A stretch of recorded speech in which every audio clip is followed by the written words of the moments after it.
Russian state television aired horrifying aerial footage of the remains of Mariupol in Ukraine, a city, a port city that was shelled and bombed to oblivion.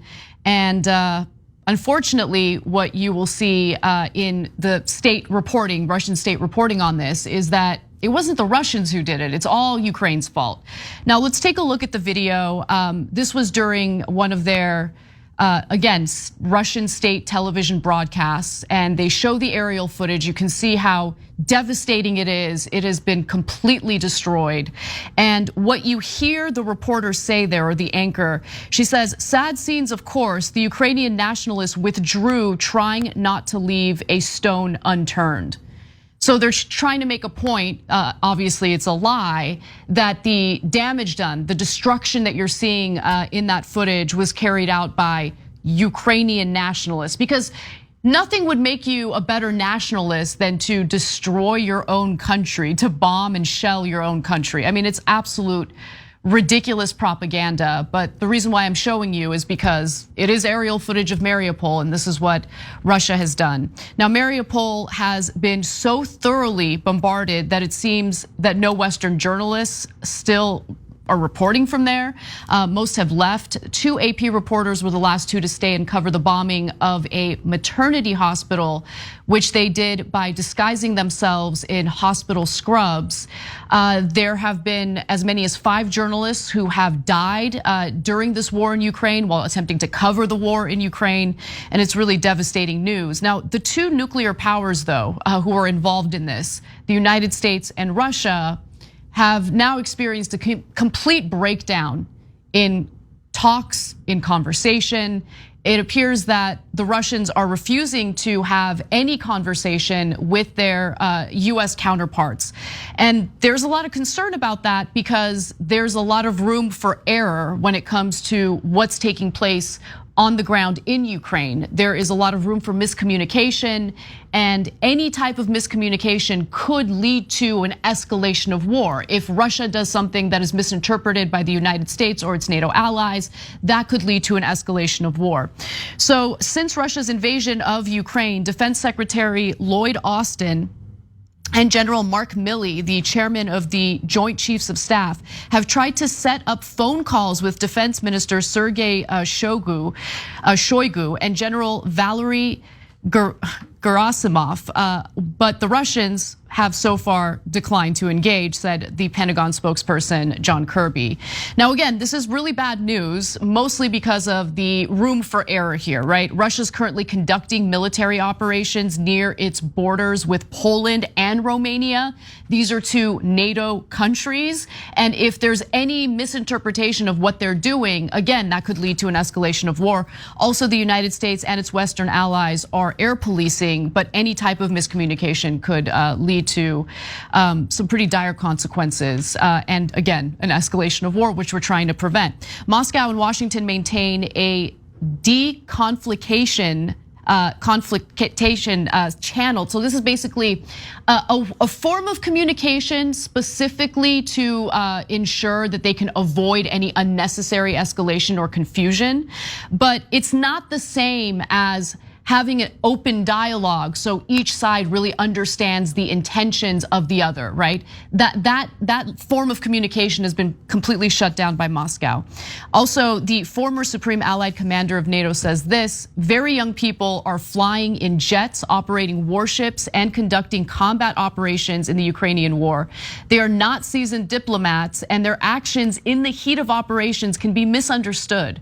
We must avoid a scenario of NATO and Russia sleepwalking into war because senior leaders can't pick up a phone and explain to each other what is happening. And right now, both sides are gonna assume the worst of each other if they're not having a conversation. And if you assume the worst of the other side, you're likely to behave in a way that's far more combative, far more dangerous. For instance, a nightmare scenario would be a Russian missile or attack aircraft that destroys a US command post across the Polish-Ukrainian border. A local commander might respond immediately, thinking the event was a precursor to a wider attack. This could lead to rapid and irreversible escalation to include potential use of nuclear weapons. So again, more communication is better than cutting off forms of communication. And in this case, it's clear that a very important channel of communication has been shut down. Now, high-level talks between two sides, again, are more about understanding the intentions. So why would Russia want to avoid these types of conversations? What's fueling that decision?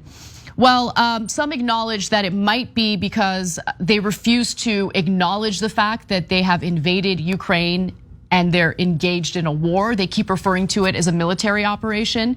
And there's this thought that maybe opening up these channels of communication acknowledges the fact that they have invaded Ukraine and they're engaging in war. I don't know if that's really the reason for doing it, but regardless of what the reason is, it's disastrous to move forward in this way. Now, things can get super complicated though in regard to some of the sanctions that have been implemented toward Russia. Vladimir Putin is looking for ways to dilute those sanctions, trying to find ways to weaken them. And remember, we're still not in a world where major countries, whether it's the European Union and all the countries within it, whether it's the United States, are reliant on renewable energy. They're still reliant on Russian oil, Russian gas, and that's a huge problem because Europe, of course, is still reliant on fossil fuels. 40% of their fossil fuels come from Russia. They can't just cut that off. It would be a disaster for the people living in these European countries. So what is Vladimir Putin trying to do to essentially weaken the sanctions that have been implemented against him? Well, if you want to buy Russian gas, he wants you to buy them in rubles.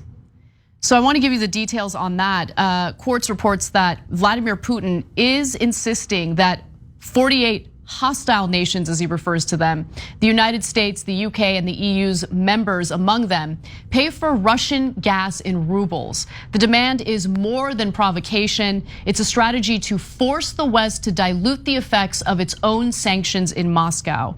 Now, in 2021, I want you guys to kind of understand the gravity of this.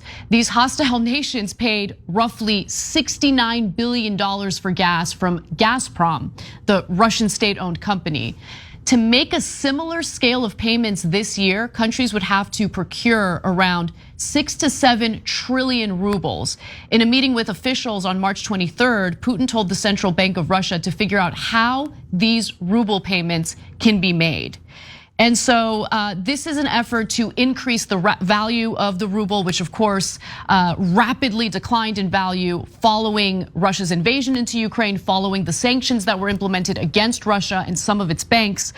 If the demand for rubles steadily increases as a result, the drastic fall in the currency's value will halt and even reverse. After Putin made his announcement, the ruble gained 7% against the US dollar.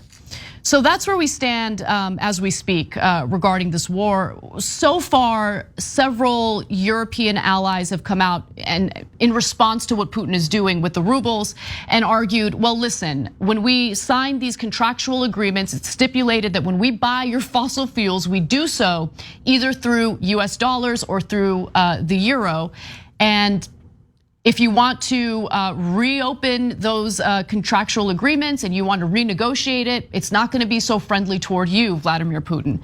I really don't think that these countries have that much leverage in this specific area, especially because they're so dependent on the fossil fuels coming from Russia.